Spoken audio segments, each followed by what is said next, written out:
Hi, hello, ನಮಸ್ತೆ, ಎಲ್ಲರಿಗೂ ಶುಭೋದಯ. ಸೊ ಎಲ್ಲರೂ ಹೇಗಿದ್ದೀರಾ? ಸೊ ನಾನು ಚೆನ್ನಾಗಿದ್ದೀನಿ. ಸೊ ನೀವು ಚೆನ್ನಾಗಿದ್ದೀರಾ ಅಂತ ಭಾವಿಸ್ತೀನಿ. ಇವತ್ತು ನಾನು ತೋರಿಸ್ತಾ ಇರುವಂಥ ರೆಸಿಪಿ ಒಂದು ಹೆಲ್ದಿ ಆದಂಥ ಬ್ರೇಕ್ಫಾಸ್ಟ್. ಸೊ ಇದನ್ನು ನಾವು ನಮ್ಮ ಕಡೆ ಇದನ್ನ ತಾಳಿಪಟ್ಟು ಅಂತ ಹೇಳ್ತಾರೆ. ಸೊ ಕೆಲವೊಬ್ರು ಇದನ್ನ ವೆಜಿಟೇಬಲ್ ಪರಾಠ ಅಂತಾರೆ, ಮಲ್ಟಿಗ್ರೇನ್ ಪರಾಠ ಅಂತಾರೆ. ಸೊ ನಿಮ್ ಇಷ್ಟ. ಸೊ ನಮ್ಮ ಕಡೆ ಅಂತ ಇದನ್ನ ತಾಳಿಪಟ್ಟು ಅಂತ ಹೇಳ್ತೀವಿ. ಸೊ ಇದನ್ನ ಹೇಗ್ ಮಾಡೋದು ಅಂತ ತೋರಿಸ್ತೀನಿ, ಬನ್ನಿ.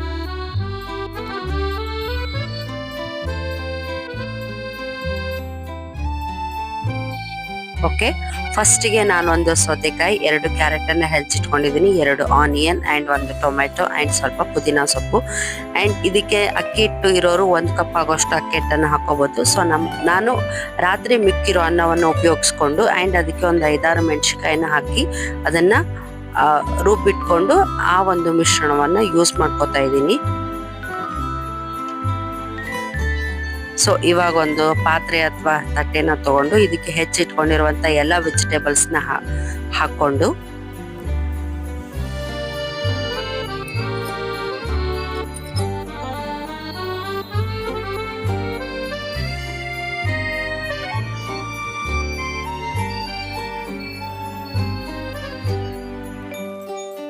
ಓಕೆ, ಇವಾಗ ನಾನು ಇದಕ್ಕೆ 1 ಕಪ್ ಆಗೋಷ್ಟು ಜೋಳದ ಹಿಟ್ಟನ್ನ ಜಡಿ ಹಿಡಿದು ಹಾಕೊಳ್ತಿದ್ದೀನಿ.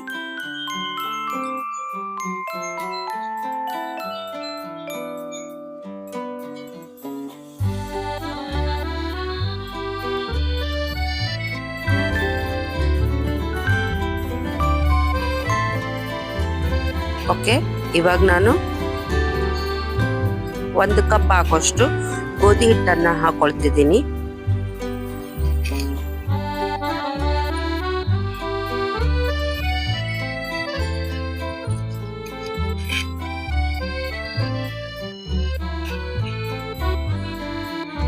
ಅಂಡ್ ನೆಕ್ಸ್ಟ್ ಇದಕ್ಕೆ 2 ಸ್ಪೂನ್ ಆಗೋಷ್ಟು ಕಡಲೆ ಹಿಟ್ಟನ್ನ ಹಾಕೊಳ್ತಿದ್ದೀನಿ. ಇದು ಆಪ್ಷನಲ್ಲು, ನಿಮ್ಮಿಷ್ಟ. ಹಾಕೊಳ್ಳೋರು ಹಾಕೋಬಹುದು, ಇಲ್ಲ ಅಂದ್ರೆ ಬಿಡ್ಬೋದು.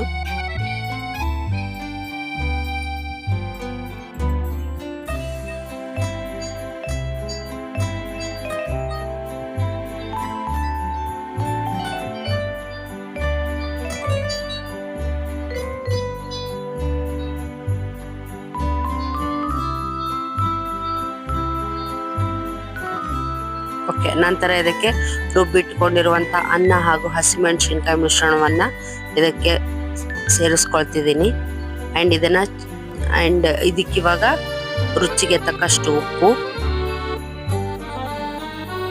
ಅರ್ಧ ಟೀ ಸ್ಪೂನ್ ಅರಿಶಿನ, ಅರ್ಧ ಟೀ ಸ್ಪೂನ್ ಧನಿಯಾ ಪುಡಿ, ಅರ್ಧ teaspoon garam masala and ಸ್ವಲ್ಪ pinch pepper powder and then ಸ್ವಲ್ಪ ಜೀರಿಗೆ. ಸೊ ಇವಾಗ ಇದನ್ನೆಲ್ಲ ಚೆನ್ನಾಗಿ ಮಿಕ್ಸ್ ಮಾಡಿಕೊಂಡು ಗೋಧಿ ಹಿಟ್ಟಿಗೆ ನಾವು ಯಾವ ರೀತಿ ಚಪಾತಿ ಹಿಟ್ಟನ್ನ ಯಾವ ರೀತಿ ರೆಡಿ ಮಾಡ್ತೀವಿ, ಸೊ ಅದೇ ರೀತಿ ನಾವು ರೆಡಿ ಮಾಡ್ಕೊಳ್ಬೇಕಾಗತ್ತೆ.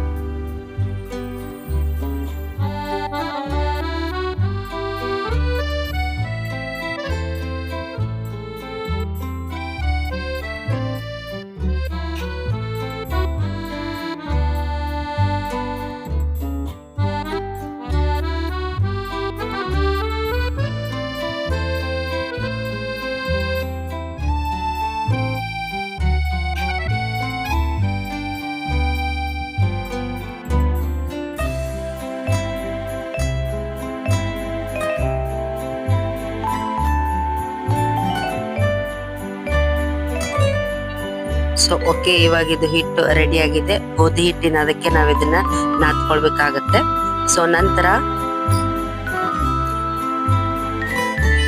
ಒಂದು ಪ್ಲಾಸ್ಟಿಕ್ ಕವರ್ ಅನ್ನ ತಗೊಂಡು ಅದಕ್ಕೊಂದು ಸ್ವಲ್ಪ ಎಣ್ಣೆನ ಹಾಕಿ, ಸೊ ಹಿಟ್ಟನ್ನ ತಗೊಂಡು ಅದನ್ನ ಕೈಯಿಂದ ದುಂಡಕ್ಕೆ ಮಾಡ್ಕೊಂತ ಕೈಯಲ್ಲಿ ಒಂಚೂರು ಎಣ್ಣೆ ಹಚ್ಕೊಂಡು ಕೈಯಿಂದಾನೇ ಅದನ್ನ ಟ್ಯಾಪ್ ಮಾಡ್ತಾ ಹೋಗ್ಬೇಕು. ಸೊ ನಿಮ್ಗೆ ಗೊತ್ತಾಗುತ್ತೆ ಯಾವ ಸೈಜಲ್ಲಿ ಬೇಕೋ ಅಷ್ಟು ದೊಡ್ಡದನ್ನ ನಾವು ಮಾಡ್ಬೋದು.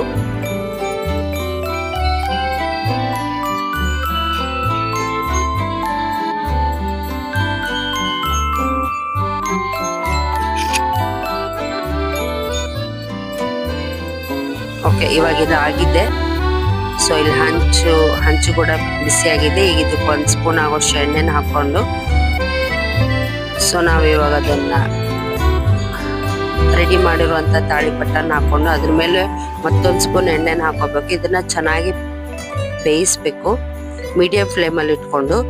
ಇಲ್ಲ ಅಂದ್ರೆ ಜಾಸ್ತಿ ಫ್ಲೇಮ್ ಇಟ್ಬಿಟ್ರೆ ಬೇಗ ಹೊತ್ತೋಗ್ಬಿಡುತ್ತೆ. ಒಳಗಡೆ ಹಿಟ್ಟಿಟ್ಟು ಹಾಗೆ ಅನ್ಸುತ್ತೆ, ತಿನ್ನುವಾಗ ಹಸಿ ಹಿಟ್ಟು ಬರುತ್ತೆ. ಸೊ ಆ ತರ ಆಗ್ಬಾರ್ದು ಅಂದ್ರೆ ಮೀಡಿಯಂ ಫ್ಲೇಮಲ್ಲೇ ಇಟ್ಕೊಂಡು ಇದನ್ನ ನೀಟಾಗಿ ಬೇಯಿಸ್ಕೋಬೇಕು.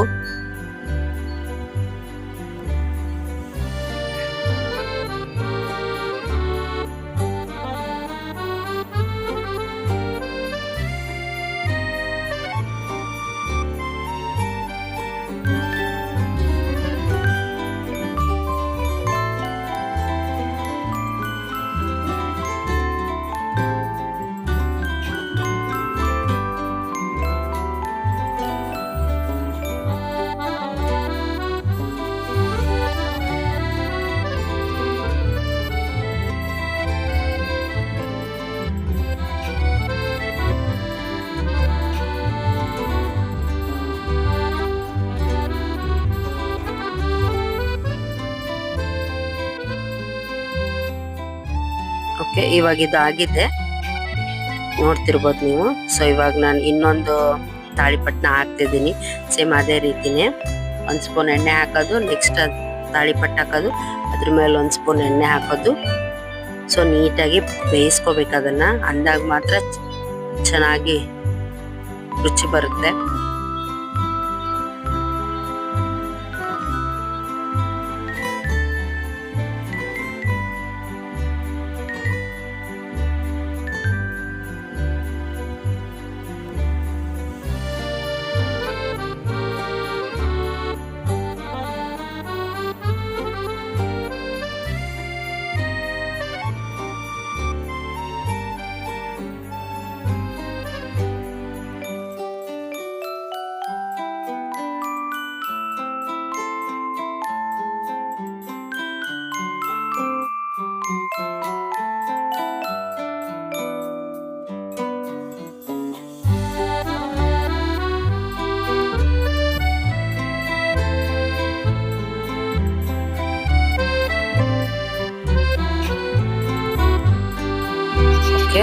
ಇವಾಗ ಇದು ಆಗಿದೆ, ನೋಡ್ತಿರ್ಬೋದು ನೀವು. ತಾಳಿಪಟ್ಟು ತುಂಬಾ ಚೆನ್ನಾಗಿ ಬಂದಿದೆ ಅಂಡ್ ಹೆಲ್ದಿ ಕೂಡ.